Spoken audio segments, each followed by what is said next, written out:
play and call it work.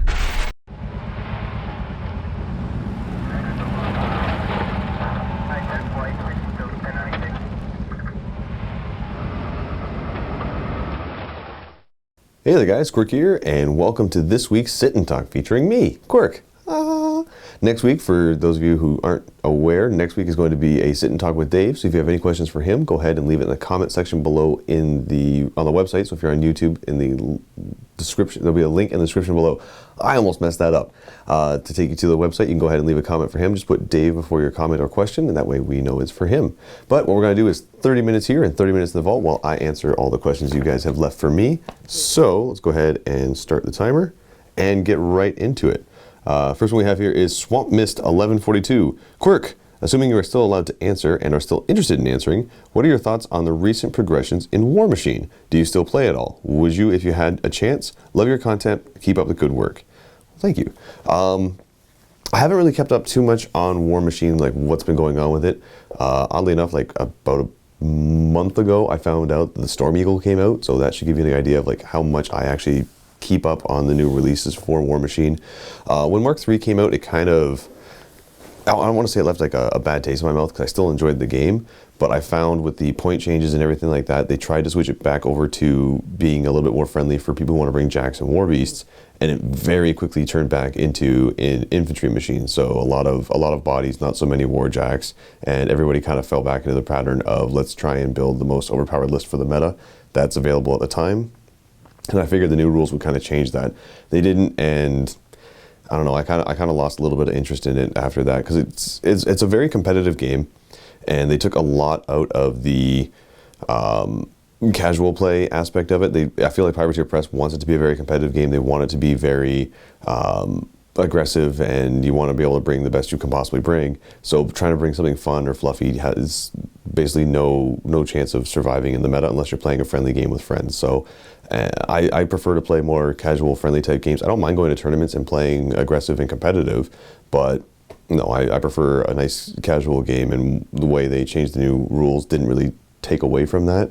And so I haven't really kept up too much on it. So I'm sure it's still an awesome game. I would love to play it sometime if I got the chance, but no, I haven't touched a Warmachine model since Valhalla. So that should tell you how long it's been since I played Warmachine. Next question here is from Wolfen1994. Quirk, I'm starting an Alpha Legion army with the Betrayal of Calthbox, and I wanted to do both 30k and 40k, but I'm unsure how to build them. Any thoughts? Oh, the one recommendation I can give right off the bat with Calth is any of the special weapons that you have in that sprue, put it on a model, because you will be, in 30k, you will want to have access to every single special weapon. Plasma, you want access to the meltas, you want access to the missile launchers. Just make sure you have all the special weapons available on your miniatures, and then just kind of build them what they are. What I did for my Terminators for my Ultramarines, I wish I kind of did for the Terminators for my Alpha Legion, and that was I magnetized the arms so you could swap them out, because one thing that was really nice about it is that the sprues for the Terminators actually have all the things you need. You've got the Lightning Claws, you've got the Chain Fist, you've got the Power Fist, you've got the Combi Bolters, you've got an extra Lightning Claw so you can go to double Lightning Claw, and you also have a Heavy Flamer. So if you can magnetize those arms, that's great. Otherwise, personal recommendation, I would say just kind of maybe even play a couple of games without any of the arms on it. Like if you can find somebody who's totally down to play a non-WYSIWYG games to get you a little bit of practice with it and figure out what it is you like to bring and what it is you don't really enjoy, gives you a better chance to build your models accordingly, so that when you do play in a larger event, in a tournament, or if you just want to make sure all your army is completely WYSIWYG, it gives you a better understanding of what you like to play, and that way you can play it properly, or at least model it properly. When I built mine, the one thought that went through my head was that if you bring Alfarius, you can have everybody have preferred enemy everything. So with that, I wanted to bring a lot of plasma, and I also wanted to bring the Bane Strike ammo, so I wanted to have a lot of heavy bolters that would be able to do the AP3 on 6s to wound. So that's the way I kind of built them. I don't usually play it that way now. I try and go more for veterans to give them marksmen, so that everybody can be basically snipers and causing AP2 hits on 6s instead of the AP3, and that way you don't have to pay for the Bane Strike.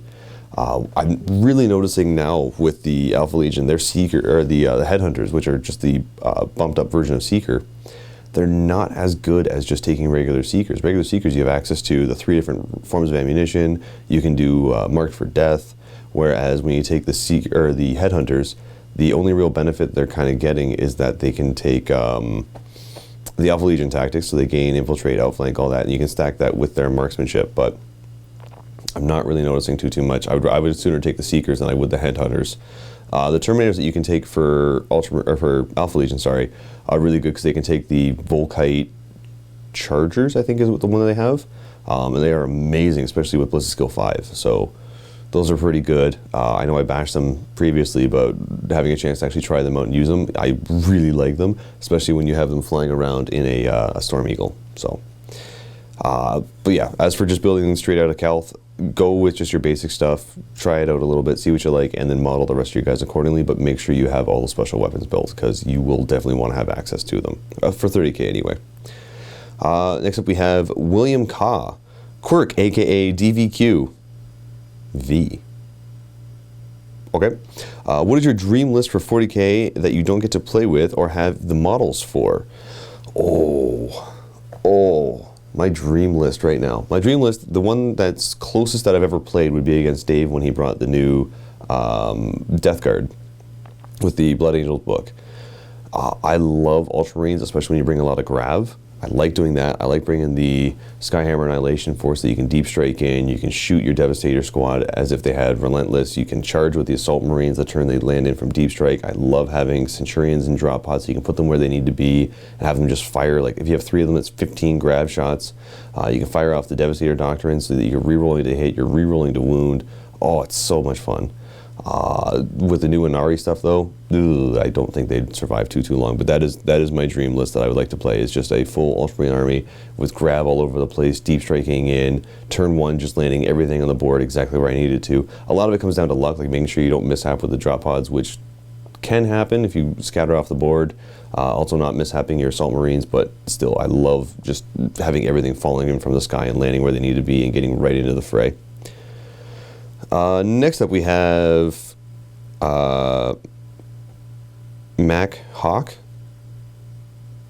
I'm not sure how to pronounce your name, I'm sorry. DBQ, aka David Beverly Quirk, aka The Bevs. That's quite the title, thank you. I asked Josh and Lee this, but I figured it'd be fun to get the view from all MiniWarGaming. We all know the problem of... There we go. We know the problem of explaining the fascination behind playing with toy soldiers as an adult. How do you explain the tabletop war games to outsiders? And how do you answer the question, what do you do for a living, when asked by somebody not familiar with war games? Well, the first part, just explaining how to explain the game to somebody who doesn't play tabletop games. The best thing I usually say is, do you play board games? And they'll say, yeah. But, okay, have you played Risk? Oh yeah, okay, well imagine Risk on a bigger table and a smaller skirmish. So instead of it being, I'm going to roll a die and you're going to roll a die, and if I roll higher I take over your country, it's I'm going to roll a die to see if I hit your guy, then I'm going to roll a die to see if I hurt your guy, then you're going to try and save yourself, and it plays out like that, but it's a much more detailed battle, and people are like, oh okay, that's kind of cool, and then I usually pull up my phone and show them pictures of miniatures so they get a better idea. As for explaining what do I do for a living, usually I'll start off by saying, oh, I play games for a living, and then they jump to video games, and I just don't bother correcting them. I let them go with that. Or if I really don't want to try and explain it, I just say I'm unemployed. That works usually pretty well, and then they feel bad for you. Next up we have K-123, the Quirky Bevs. Now that the Ynnari faction has been released, what are your plans for Harlequins? Next, if you're allowed to play with the most overpowered fluffy 40k list you can think of, what army would you select and what would you include? Well, my plan for the Harlequins right now, that the Ynnari is a thing, I haven't had a chance to go through the book in a lot of detail. I know that now I can take Harlequins in a CAD, so that's something I'm going to be looking into doing. Right now I'm still kind of playing Harlequins with the familiar way I'm used to playing them, which is just using their Masquerade attachment. I would like very much to add an HQ there, run them as a CAD, because I think Harlequins jumping on objectives and having objectives secured would be great for an objective-based game. And also soul bursting sounds amazing, but the way I've been hearing it whenever Steve's finished a game with it is that it sounds really overpowered, and I'm not one for bringing overpowered stuff. I like to bring fluffy stuff. I like to play the underdog in a lot of games. Usually it backfires on me, but I do enjoy playing the underdog and trying to fight for that victory, fight for that win, and ooh, that was a That was an energy drink burp. I'm sorry. It's a good thing you guys can't smell that. Yeah, I like playing the underdog. So with Harlequins, I feel like they are the lowest of the three Eldarian sub-factions, I guess, because they didn't have access to a lot of stuff there, and they are kind of a glass cannon. They can hit you pretty hard, but then they just die to a stiff breeze. But I haven't had a chance to see what they could do with the Ynnari special rules, so I'll probably be taking a look at that, maybe build a list with that. But if I find it's super overpowered or just really cheesy, I'm probably going to go back to just running the Masquerade attachment, because I don't like it when I play somebody. I'm like, okay, I have a discernible advantage against you. I'm pretty sure I just used that word wrong, but that's how I feel about that. As for the most overpowered fluffy list I could possibly think of, something with Tau or something with the Ynnari right now.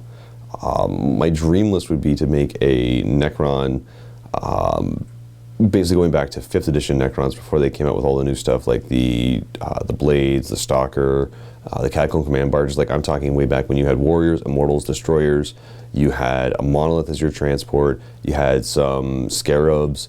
Like, there was, you name characters, was a Lord with a Resurrection Orb or a Destroyer Lord with a Resurrection Orb. Loved playing it that way because it was just a horde of warriors walking up the board, and if they died, well, they had the Will Be Back roll, which is now Reanimation Protocol. And at the end of the turn, or at the start of my turn, I would check to see how many guys come back. Then I'd pull them through the Monolith and check again to see how many more guys come back. And I liked that factory land idea. So I would like to try and build something similar to that with the new Necron rules. But even now, with some of the rules that are coming out for different armies and different factions, I don't feel like that would be all that overpowered.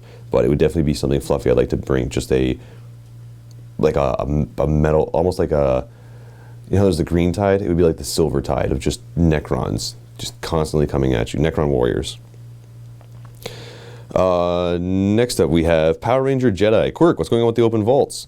I think while I'm filming this right now, Rob is uploading an open vault for you guys right now. So I did film one, and I will be filming them weekly. So they are they are coming. I promise. Cheeky chap, Quirk, I play orcs and I'm really struggling to get a lower than 2,000 point list involving, Ghazghkull. Any ideas? Okay. Ghazghkull is really, really good because you can wog every turn. I don't play him that much because my voice is completely destroyed by the end of the battle report from me doing a wog 4 to 5 times in a row.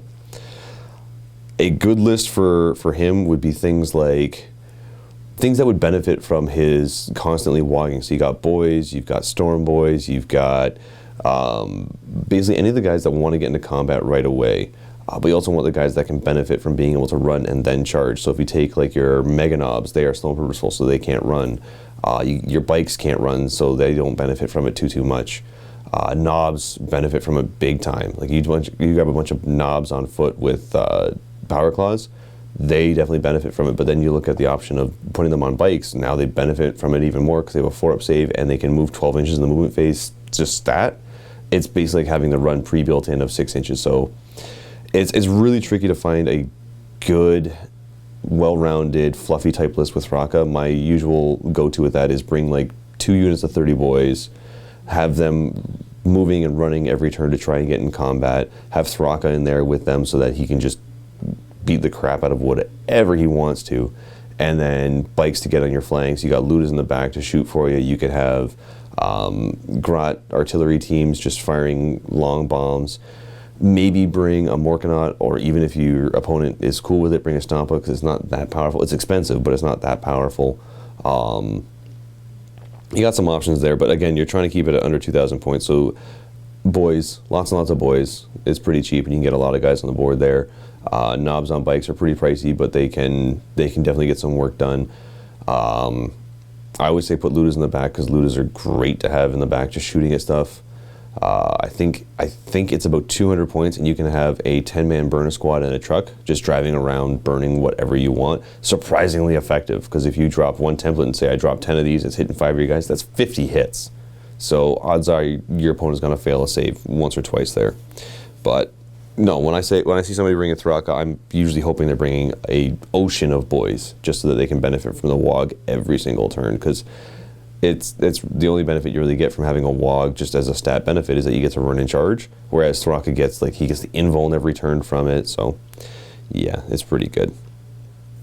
Next up, we got Big Mikey. Quirk, can we hear your thoughts on the new Rabute model and any fluff behind him returning? Oh, okay. I've heard a lot of fluff about him, like returning. I've heard a lot of theories about like where it's going to go with this, what's going to happen, like what's everybody going to do. The first thing I noticed when I saw the new miniature form is that he's not carrying, like this was before any rumors or anything that came out. The first thing I noticed is that he is not carrying the same sword that he normally carries. When you look at the 30K model, he's got a like a tiny little one-handed sword. When you see this new model that's coming out, he's carrying the Emperor's sword. Like he's carrying the flaming sword. So that's a big thing right there. The one thing that I'm hoping is what's going to happen, I'm doubting it very much, is that Guilliman's coming back because I think it's Cypher, managed to kill the Emperor. He got reincarnated as Guilliman and he grabbed his sword. So we're seeing a Guilliman model, but I think maybe, fingers crossed, it's the reincarnation of the Emperor. Maybe, I hope. That'd be cool. That's my thought, that's my hope. It's probably not going to happen because that'd be way too overpowered. Sir Knight of Ender. DBQ, what should we do to Josh? Ooh. Ooh. Ooh. All right.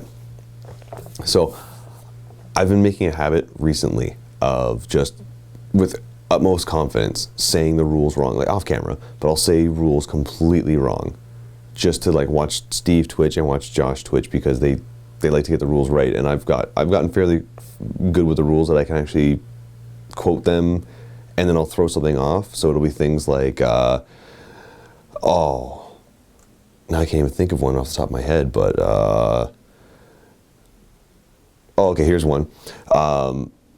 So the rule for when you shoot a flyer when it's flying is that it does a crash and burn, so it'll scatter 2d6, hit the ground, and anybody underneath the blast takes a strength 10 AP 1, but the occupants inside, as long as it was in flying mode, only take a strength 6 AP 4 hit. And on top of that, everybody who's within 12 inches of the blast has to take a fear check. And you just watch them like freak out because they'll be like, ah, it's not right.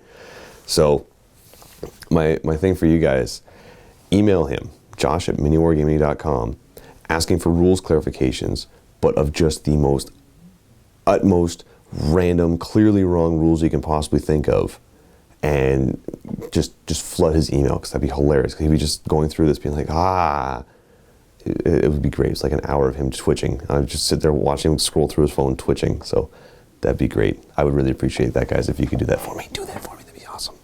Josh@miniwargaming.com. Oh, now I'm looking forward to this. Do that to Steve too. Oh, if you do that to Steve, you'll break him. Oh, he will actually physically assault me if you do that to Steve. Steve@miniwargaming.com. Get both of them. Just CC Steve on all the emails you send to Josh. All right, next up we have common ubiquitous scarab. Common CUS. All right. Quirk, good sir, I'm trying to cook up a mini narrative, which I will send to you guys, but I require one thing of you and the other members of MiniWarGaming. Tell me what you'd be if you were dumped in the 40K universe. Choose within reason, as deities and celestial beings are off limits, unless you are some sort of minor thing. What would you be and why? Also, do you have a flying squigoth or some crazy orc conversion? Thanks. CUS. Oh, okay. Well, you did the thing at the end there. Oh, my default answer is I'm Alfarius, but if we're going by fluff, I'm now dead. So let's not do that. I would almost say if I could pick like a name character, I would want to be Exodius, the Exodus, the sniper from Alpha Legion and 30K. But if you're dumping me into a 40K universe, I would think I would be. I almost want to say I'd be an orc pain boy, because like things never end good when I get involved. Like if you want me to try and fix something, I'll fix it, but you ain't gonna like how I fix it. So I'm probably be an orc pain boy, a really, really bad orc pain boy. Also, do you have a flying squigoth or some crazy orc conversion? I do. You guys have probably seen it a couple times now. It's my in progress. Let me see if I can grab it without breaking everything. Come here. Come here. Come here. Okay. Ow, sharp. Sharp, sharp, sharp. Now, I took a lot of this guy apart for the Quirk March campaign, but it is my, back when I was doing the Fury Road Orcs, he's covered in dust, that should tell you how long it's been since I picked him up.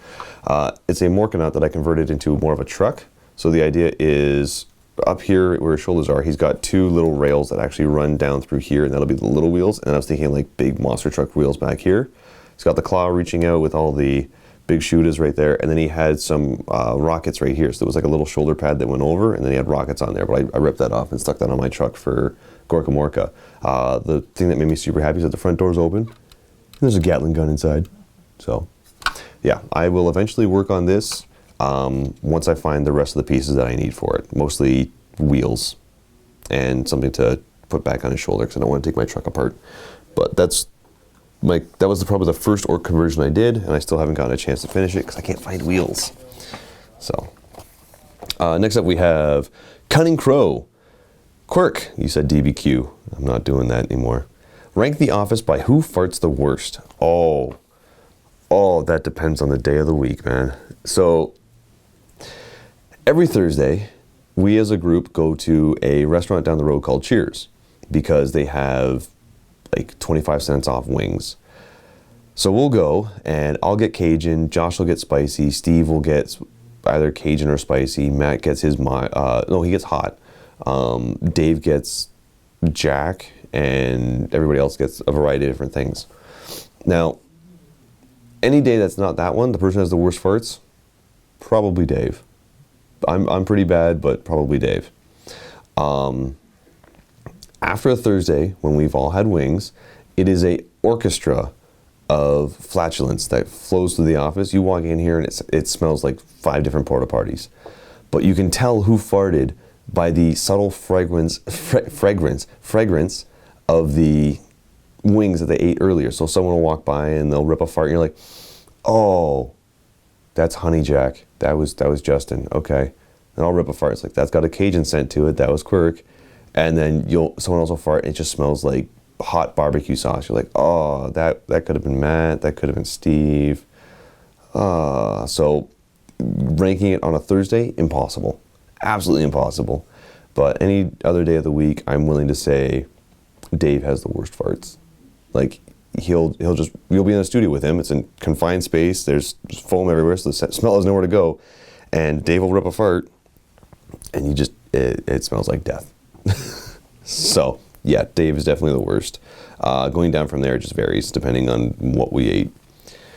Commissar Nathan, Quirk, you seem to roll far worse than any other members of MiniWarGaming. Do you think it's your new dice, or are you cursed? I think I'm actually cursed, because the other day I uploaded this a portion of this battle report on Facebook, so you can see a video of me rolling terribly. I was rolling Dave's dice, and I asked the dice gods, I was like, dice gods, I am re-rolling with a plasma cannon. Please don't let me roll ones when I'm shooting this. The dice gods laughingly said, sure, no problem. So I'm rolling my scatter dice for the blast. I rolled the gets hot, passed it. Everything was fine.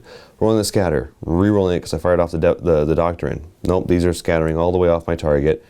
Last one, roll it, scatters 2 inches off the re-roll, so I can't re-roll this, and clips both my target and the drop pod my target was getting ready to attack. Okay. Well, on a 5+, this will glance or pen my drop pod. Roll a die. I got a 6. Well, that's a penetrating hit. Roll to see the result. Rolled another 6. I'm open topped. I blew up my own drop pod, but I didn't hurt that target. So no, I think I'm legitimately cursed. I don't know what I need to do to get out of this, but yeah, I can't roll dice. If something can possibly go wrong, it will go wrong in the worst possible way. So, Newt Pow. All right. Quirk, no offense, but your Grey Knight's loss last week was really painful to watch. It was really painful to go through, too. So my question is, do you guys talk about lists, or are the battles in general before you play? Oh, do you talk about lists or the battle in general before you play? Even if you don't know Grey Knights, you should have been pretty obvious that it would end this way. I think you got some good tips in the comments for that battle report. I hope to see some more Grey Knight games in the future with maybe a better outcome. Cheers. Okay, so just to kind of not really defend myself here, but kind of explain what happened with that one. The last time I played Grey Knights was back in 5th edition when Paladins had just come out and they were broken and almost nigh impossible to kill. It's like, okay. So I don't have a transport for these guys. I don't have a Land Raider. I don't have anything that's painted the same paint scheme, so I don't want to bring like a green Land Raider for my Grey Knights. So I'm like, all right, maybe I can deep strike them in. No, that's a bad idea because I'll usually mishap and then die. So I'm not going to do that. So I start footslogging them across the board. I hope this is the same battle report because I played a couple now and my Grey Knights have done slightly better since then. Start footslogging across the board. I'm like, okay, they're pretty tough to kill. I should be okay. Keep in mind, back in 5th edition, grav wasn't a thing. Okay. And Josh's ad mech, I don't know them very well. So when I deployed stuff, I was like, okay, I should be far enough away. Even if you move, I'll be out of range. Nope, they're an extra 12-inch further than what I know. So yeah, just me not knowing most of the new stuff for Grey Knights and relying on my knowledge of them back in 5th edition is part of the reason why I did so bad there. Because when I built the list, I was thinking like, okay, this is fairly similar to what I would go to tournaments with and do fairly well with Grey Knights back in 5th edition. Let's see how it plays out. Oh, it's doing terrible. Okay, never mind. This was a bad choice. Oh, sorry, 5th edition was when they were Demon Hunters. 6th edition. So, yeah. No, I'm learning my lessons. I have a theory. Not a theory, I have a practice that I like to employ, which is if I win a game, great. If I lose a game, there was a lesson to be learned, and I should not make that same mistake in the future. So every time you guys see me make a loss, there's a good chance I won't make that mistake again. Good chance, not 100%. Next up, we've got None to Evil. Quirk, you are one of my favorite mini-wargamers, and I will never dishonor you by calling you Bev. Thanks. First, thank you for all the past Orc content. It's one of the most fun armies to see fielded. Second, why in the name of the Dark Gods and Morkengork have you not purchased new dice?